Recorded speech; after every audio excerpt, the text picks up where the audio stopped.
Barroz 3D സിനിമയുടെ Hindi trailer launch കഴിഞ്ഞു. അക്ഷയ് കുമാറാണ് ബറോസ് സിനിമയുടെ ഹിന്ദി ട്രെയിലർ ലോഞ്ച് ചെയ്തത്.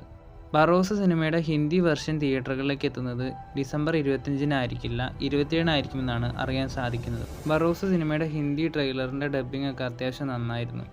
ഇനി ഇതുപോലെ ബറോസിൻ്റെ തമിഴും തെലുങ്കും കന്നഡ ട്രെയിലറുകളൊക്കെ ലോഞ്ച് ചെയ്യുമെന്നാണ് പ്രതീക്ഷിക്കുന്നത്. ബറോസ് സിനിമയുടെ ഹിന്ദി ട്രെയിലർ ലോഞ്ച് ചെയ്തപ്പോൾ ലാലേട്ടൻ ബറോസ് സിനിമയിലെ ഒരു പാട്ട് പാടിയിരുന്നു. അപ്പോൾ ആ ഒരു പാട്ട് തന്നെയായിരിക്കും സിനിമയുടെ ഫസ്റ്റ് സിംഗിളായിട്ട് പുറത്തു വരുന്നതെന്ന് പ്രതീക്ഷിച്ചിരുന്നു. ഇപ്പോൾ ആ ഒരു ഫസ്റ്റ് സിംഗിൾ എത്തിയിരിക്കുകയാണ്. സോണി മ്യൂസിക്കിൻ്റെ യൂട്യൂബ് ചാനലിലാണ് ഈ ഒരു സോങ് വന്നിട്ടുള്ളത്. ലാലേട്ടൻ്റെ വോയിസിൽ ഈ ഒരു സോങ് കേൾക്കാൻ ഒരു പ്രത്യേക ഫീലാണ്. ആവേശം സിനിമയിലെ സോങ്സിനൊക്കെ ലിറിക്സ് എഴുതിയ വിനായക ശശികുമാർ തന്നെയാണ് ഈ ഒരു സോങ്ങിൻ്റെയും ലിറിക്സ് എഴുതിയിരിക്കുന്നത്.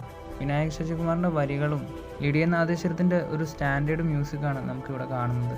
നിരവധി വിദേശ ആർട്ടിസ്റ്റുകളും ഈ ഒരു സോങ്ങിൻ്റെ പിന്നണിയിൽ പ്രവർത്തിക്കുന്നത് ഈ ഒരു വീഡിയോയിൽ നമുക്ക് കാണാം. അപ്പോൾ അതിൻ്റേതായിട്ടുള്ള ക്വാളിറ്റി ആ ഒരു സോങ്ങിൽ വന്നിട്ടുണ്ട്. എന്തായാലും ബറോസ് സിനിമയും ഈ ഒരു സോങ് പോലെ തന്നെ മികച്ചൊരു അനുഭവമായിട്ട് മാറട്ടെ എന്ന് നമുക്ക് പ്രതീക്ഷിക്കാം. പലതരത്തിലുള്ള പ്രൊമോഷൻ പരിപാടികളും ബറോസ് സിനിമയുടെ ടീം ഇപ്പോൾ ചെയ്യുന്നുണ്ട്.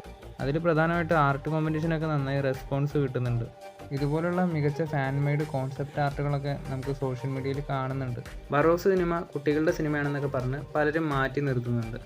ഇന്നും പലർക്കും അറിയാത്തൊരു കാര്യമുണ്ട്. ഇന്ത്യയിലെ ആദ്യത്തെ പാൻ ഇന്ത്യൻ ചിത്രം, ആദ്യ 3D ചിത്രം, അത് മലയാളത്തിൽ നിന്നാണ്. ജിജോ പൊന്നൂസ് ഡയറക്റ്റ് ചെയ്ത മൈ ഡിയർ കുട്ടിച്ചാത്തൻ. ഇപ്പോൾ അതേ ഡയറക്ടറിൻ്റെ ഒരു നോവലിൻ്റെ അഡാപ്റ്റേഷനാണ് ബറോസ്. എന്നാൽ മൈ ഡിയർ കുട്ടിച്ചാത്തൻ പോലെ ഈ ഒരു സിനിമ നല്ല സിനിമയാകുമോ അല്ലെങ്കിൽ വൻ വിജയം നേടുമോ എന്നൊന്നും നമുക്കിപ്പോൾ പറയാൻ പറ്റില്ല.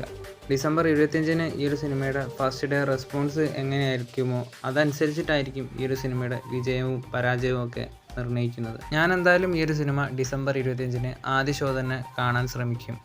ഈ ഒരു സിനിമ ഇഷ്ടപ്പെട്ടാലും ഇഷ്ടപ്പെട്ടില്ലെങ്കിലും എൻ്റെ റിവ്യൂ ഈ ഒരു ചാനലിൽ ഞാൻ അന്നേ ദിവസം തന്നെ ഇടും. പിന്നെ ബറോസ് സിനിമ 3D സ്ക്രീനുകളിൽ മാത്രമാണ് കേരളത്തിലായാലും റിലീസ് ചെയ്യുന്നത്. തിയേറ്റർ എക്സ്പീരിയൻസിന് വേണ്ടിയിട്ടാണ് ഇത്തരത്തിലുള്ളൊരു തീരുമാനത്തിലേക്ക് സിനിമയുടെ ടീം എത്തിയത്. ബറോസ് സിനിമയുടെ കൂടുതൽ അപ്ഡേറ്റുകൾക്കായിട്ട് കാത്തിരിക്കുക.